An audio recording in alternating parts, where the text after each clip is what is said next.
Willkommen bei der Lately Show mit mir, Florian Streletz. Kommen wir zu unserem Thema heute Abend und schauen einmal auf die nächste große Volkszählung. Und dabei meine ich nicht etwa unsere Daten auf Facebook, denn Facebook würde hier nur fragen, wie, ihr zählt die noch selber aus? Wie archaisch. Nur bevor wir loslegen, vergiss bitte nicht den Abo-Button zu drücken und die Glocke, denn jedes Mal, wenn die Show ein Abo mehr bekommt, dann tritt die Ehefrau von Björn Höcke selbigen einmal mehr mit voller Wucht in die Eier und dieses Mal dann nicht aus irgendwelchen Fetischgründen wie sonst immer. Aber kommen wir jetzt zu unserem Thema, denn heute Abend geht es hierum wie das letzte Mal in 2011. Hallo, hier ist der Herr Kühnert vom Zensus 2011. Ich bin Ihr Erhebungsbeauftragter und bringe den Fragebogen vorbei. Seit heute sind 80.000 Interviewer unterwegs. Bis Mitte Juni sollen knapp 8 Millionen Menschen befragt werden. Wer per Zufallsverfahren in die Stichprobe geraten ist, muss antworten, sonst drohen Bußgelder. Gefragt wird nach Ausbildung, Arbeit, Familienstand. Nur die Auskunft zur Religion ist freiwillig. Augenblick mal, dieser Kevin Kühnert kommt mir so bekannt vor, aber ja, das ist Kevin Kühnert, heutiger Chef der Jusos und erklärter Gegner von allem Großen. Egal ob große Koalition oder wenn du bei McDonald's dir eine große Cola bestellst. Kommt er von hinten angerannt und schlägt sie dir aus der Hand, ist mir so passiert. Nur kann ich mir vorstellen, dass es auch schon 2011 schon etwas seltsam war, wenn Kevin Kühnert dann von jemandem auch mal reingebeten wurde. Denn wie Vampire muss man auch Vertreter des Zensus erlauben, über die Türschwelle zu treten, damit sie dann einem die persönlichen Daten aussaugen. Und Kevin dann beim Durchgehen der Fragen des Zensus immer wieder Fragen einschleuste wie gefällt Ihnen eine große Koalition und können Sie sich mich als SPD-Kanzler vorstellen?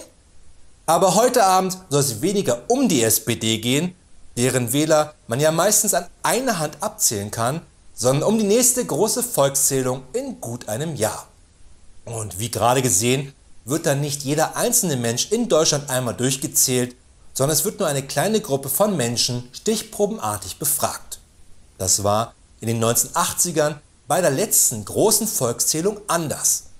Diese sollte eigentlich 1981 stattfinden, aber weil man sich nicht einigen konnte, ob nun der Bund, die Länder oder gar die Gemeinden diese bezahlen sollte, wurde sie nach hinten verschoben.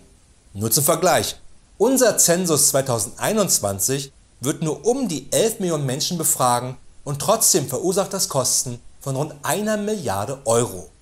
1981 gab es aber in Deutschland, damals noch aus terminischen Gründen ohne die DDR, rund 62 Millionen Menschen, was ein Vielfaches der Kosten von heute verursacht hätte. Das war aber nicht das einzige Problem dieser Volkszählung damals. Zuletzt wurde in den 80ern gezählt und jeder musste mitmachen. Volkszählung 83. Eine Aktion, die für unser aller Zukunft wichtig ist. In diesen Tagen besuchen viele tausend Volkszähler alle Haushalte. Tausende demonstrierten über Jahre hinweg, gab es heftige Proteste. Das Bundesverfassungsgericht musste entscheiden und erst 3 Jahre später wurden die Daten erhoben. Und nicht nur die Finanzierung des Zensus war ein Problem, sondern vor allem, dass die Antworten auf die Fragen im Nachhinein eindeutig Aufschluss geben konnten, wer gefragt wurde.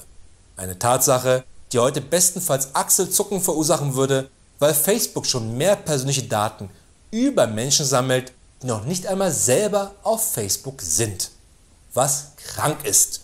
Allerdings, wenn man sich den CEO von Facebook, Mark Zuckerberg, anschaut, den man hier sehen kann, wie er sich umdreht, als jemand meinte, hey, Sexroboter aus Westworld, guck mal, dann auch wieder nicht.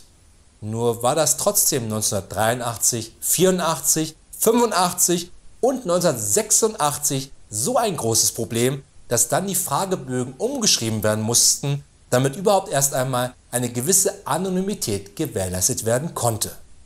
Denn damals konnten Computer die Bögen nicht auswerten, weil die noch so aussahen. Und das hier war der erste tragbare Taschenrechner.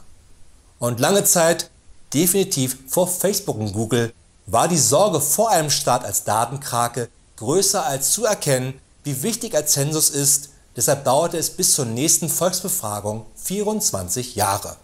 Und beim Zensus in 2011 wurden dann auch nur rund 10% der Menschen direkt befragt und der Rest mit vorhandenen elektronischen Daten der Melderegister abgeglichen.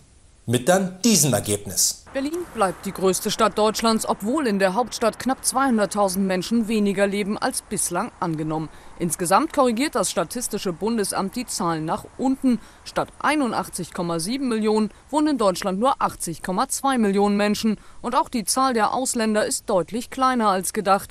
Statt 7,3 sind es nur 6,2 Millionen Menschen ohne deutschen Pass.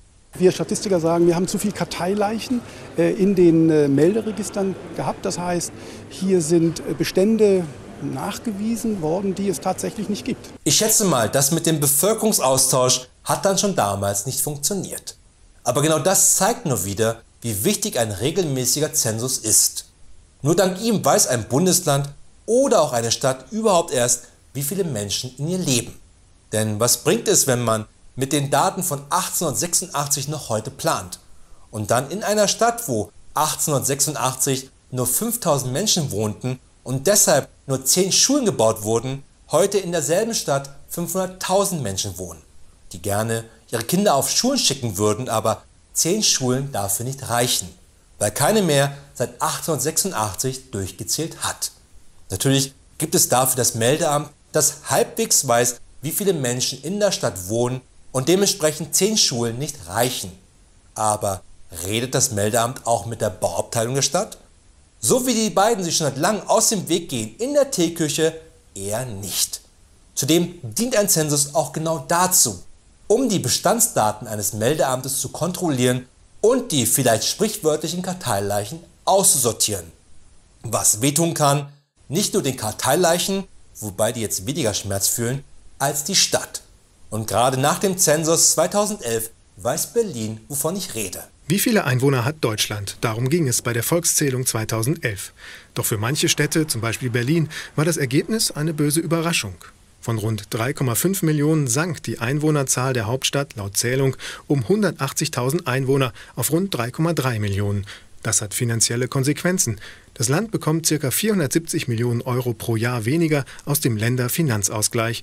Also insgesamt 4,7 Milliarden Euro bis 2021, bis zur nächsten Volkszählung. Was? 470 Millionen Euro weniger im Jahr? Das heißt, dass wir eine Elbphilharmonie im Jahr weniger bauen müssen. Aber noch einmal danke an das Team der Tagesthemen, das für uns Dofis 74 Millionen in 10 Jahren sich zu 4,7 Milliarden summieren. Dieser Tipp hätte vermutlich auch bei dem Bau des BR einiges an Kosten gespart, wo noch heute diesen schicken tragbaren Taschenrechner benutzt. Also fassen wir einmal zusammen. Dass ein Zensus wichtig ist, sollte jetzt jedem klar sein. Und zwar ein Zensus, der wirklich jeden Einzelnen zählt und nicht nur 10% befragt und den Rest abgleicht mit alten Daten. Auch wenn 10% mal 10 Zensus um die 100 ergibt, reicht das eben nicht. Denn wir gleichen unsere Daten mit dem Datenmüll ab, der existiert, der nicht nur größer wird, sondern dabei auch immer fehlerhafter, weil keiner ihn mal in echt nachgezählt hat. Denn wenn man nur 10% fragt und den Rest mit bereits vorhandenen Daten abgleicht, dann ist das in etwa so, als ob man in einem Kreis in der Schule sitzt und jeder von dem, der links sitzt, nur abschreibt. Der Staat würde bestimmt auch heute gerne eine Datenkrake sein wie Google, aber spätestens dank dem DSGVO wäre das kaum mehr machbar.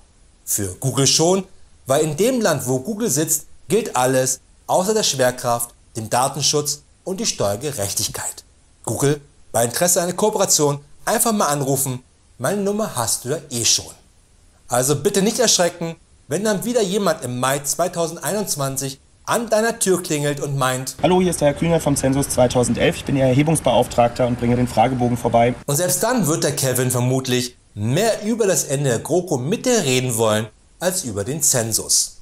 Aber noch eine kleine Sache. Der Zensus stellt natürlich einen Eingriff in die Privatsphäre dar. Das ist ungelogen.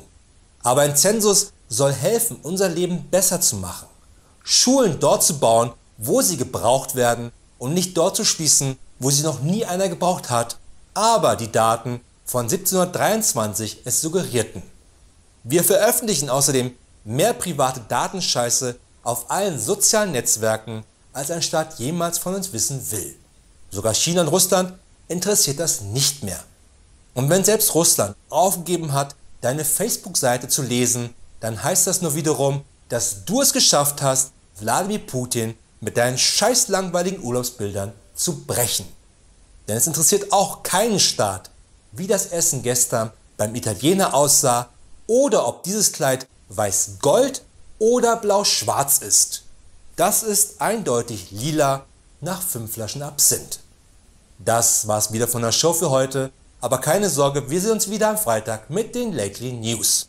Bis dahin, eine gute Nacht und viel Glück da draußen.